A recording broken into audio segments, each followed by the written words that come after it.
Assalamualaikum, Bismillahirrahmanirrahim. Someone on a Facebook buy and sell group recently said to me, "Shame on you," because I decided not to buy something from her after she expected me to.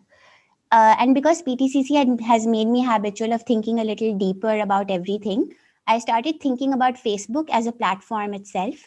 And then I just deactivated my account. Even though I didn't use it very frequently, I really felt a unique sense of liberation after doing that. So I chose this topic of unsubscribing because I realized that small steps can slowly and gradually lead to very big changes as I start to let go of these traps that the world has set for me. We're constantly prodded to hit the like button, click on the bell icon to subscribe, to follow social media influencers, and of course, to keep sharing. It may not seem like a very big deal, but social media is only a small speck in a bottomless pit. Time is always running out, and there always seems to be such a sense of urgency in the air. There's so much to do, so many places to go. In reality, unsubscribing actually runs much deeper than merely deleting a Facebook or an Instagram account. It lies in recognizing that we are being beckoned to sign up for a lifestyle which is cloaked in glitz and glamour and above everything, falsehood. It begins from the time when an expectant parent is bombarded with advertisements for newborn baby gear.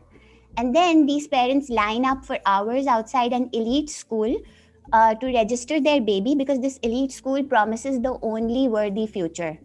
They're sacrificing much needed rest, reflection, and prayer time.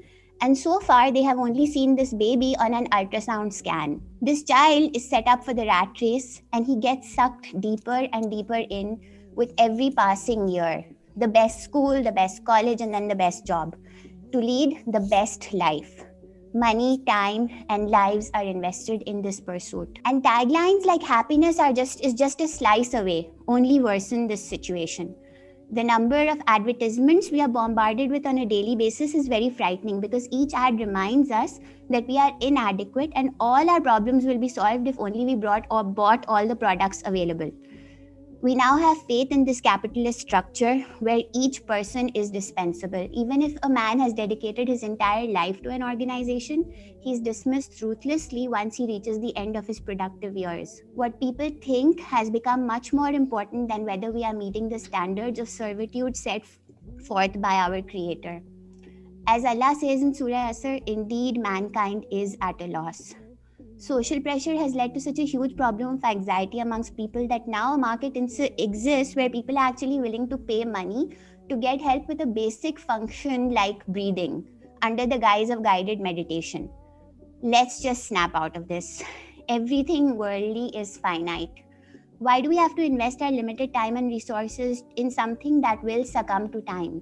When we know that the solution to all our problems is actually aligning ourselves with the only source of infinite mercy, and that is Allah. According to Hazrat Ali alayhi salam, to separate oneself from things of time and to connect oneself with things of eternity is the highest wisdom. The Holy Quran actually gives us the perfect recipe for success in Surah Al Imran. O you who believe, be patient and excel in patience and remain steadfast. And be careful of your duty to Allah that you may be successful. The West has also realized these problems we face today, and buzzwords like wellness, mental health, minimalism, gratitude, and well-being are used very commonly. But there are some practical tips that we can take slowly on a daily basis to take charge of this situation before we actually plunge deeper into this abyss. We need to align ourselves with mentors versus influencers.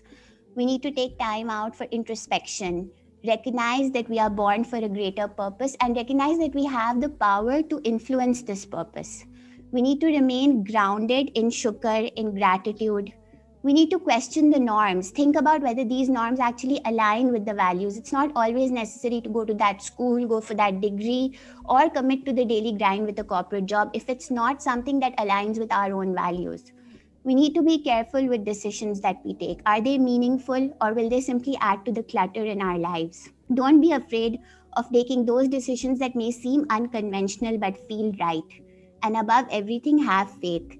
If you know that you've made a decision with God consciousness at heart, you will be well guided and you will receive from His infinite mercy, and He will make every step of the way very easy for you. What do we stand to gain? eternal bliss. The poet Robert Frost said, and I will end with his words, two roads diverged in a wood, and I took the one less traveled by, and that has made all the difference. Thank you.